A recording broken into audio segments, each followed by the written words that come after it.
If I asked you to name an all-time great NBA player from the 80s, you would probably say someone like Bird, Magic, Kareem, or maybe even Isaiah Thomas. However, there is one name that should fit that criteria that you probably didn't say: Alex English. I assume many of you have heard this fact before, but if you haven't, Alex English scored more points than anyone in the 80s and isn't remembered as an all-time great for one reason: he didn't get a ring.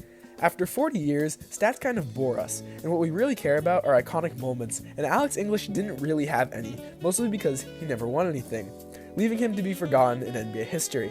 The thing is, there are tons of amazing NBA players who are going to fall into the same trap, but two in particular: Damian Lillard and Bradley Beal. Their whole career, they've been praised for their loyalty in a league of player movement, but this praise is temporary, and loyalty is actually going to ruin their careers. So, as you can see, I think loyalty is overrated, and if you've watched a few of my other videos, you know I think this because I support player empowerment and movement. To me, player movement is a right given to the players. Once a player's contract is up or almost up, it is totally within reason for them to switch teams. If players aren't allowed to switch teams when their contract is up, what is the point of contracts anyways, if they are obligated to stay with their team forever? Now, notice how I said their contract is up or almost up.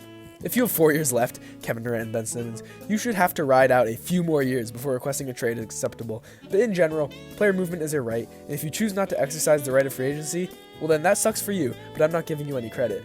Damian Lillard has signed 3 contract extensions in his NBA career. That means he had 3 opportunities to leave a failing Portland, and he hasn't. He doesn't even put pressure by waiting to sign until the last few seconds. He always signs the extensions 1 or often 2 seasons in advance. To sum this up in an analogy, Damian Lillard is part of a dysfunctional family, and on multiple occasions he could have left or at least forced his family to clean up their act, but he didn't. He was able to get out of this dysfunctional family, and he didn't. That isn't something to praise, that's just ignorance. Now, I know I just bash loyalty more than anyone ever has, but there is value to be gained from loyalty. Another thing I support greatly in the NBA is the fact that all rings have value. Every ring counts, but I believe there are things that can add value to the base value of a ring. A ring like KD's rings or LeBron and Miami's rings are what I would call base value rings. These are rings that didn't have much special about them. The ways rings gain value is by having a particularly tough run, a star stepping up a lot, or loyalty. This is where the value of loyalty comes in. Giannis's ring, or Curry's first and most recent rings, are extra valuable because of their loyalty. Unfortunately for Dame and Beal, they don't have rings for value to be added to. Loyalty deserves to be praised when it is smart loyalty. Giannis riding out some tough upsets with the Bucks to go to win a chip should be praised. Curry having a tough couple of years after Durant left to get back should be praised. But Dame or Beal pledging loyalty to these terrible front offices who have proved time and time again they can't get championship level talent should not be praised.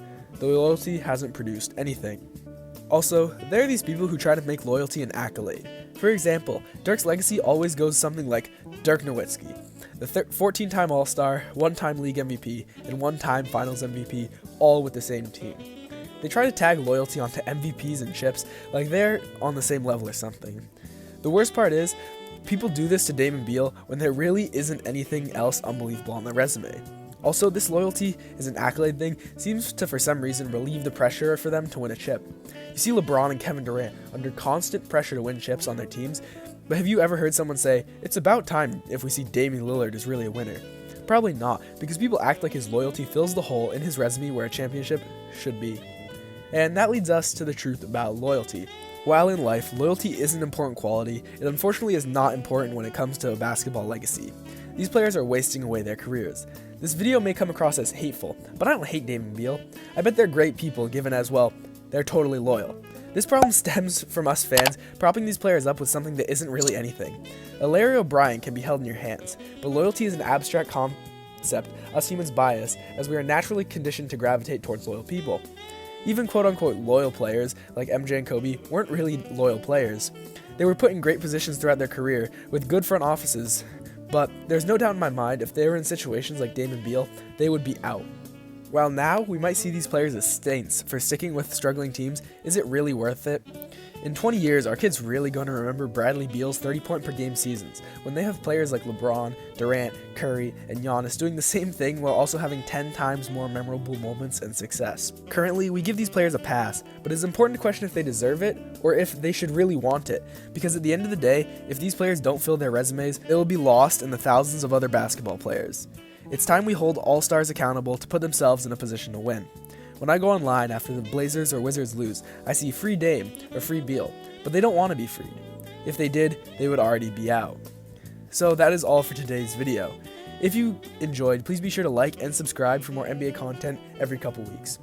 As you can tell from this video, I support player empowerment, and if you want to hear me talk about more of my opinions on that, click the video on the screen. Again, I don't hate Dame and Beal. They're probably great people, seeing as how loyal they are. I'm just saying that if they want to have a great basketball legacy, they really need to kind of pick up the pace and maybe drop this whole loyalty thing. Thank you guys so much for watching. Peace out.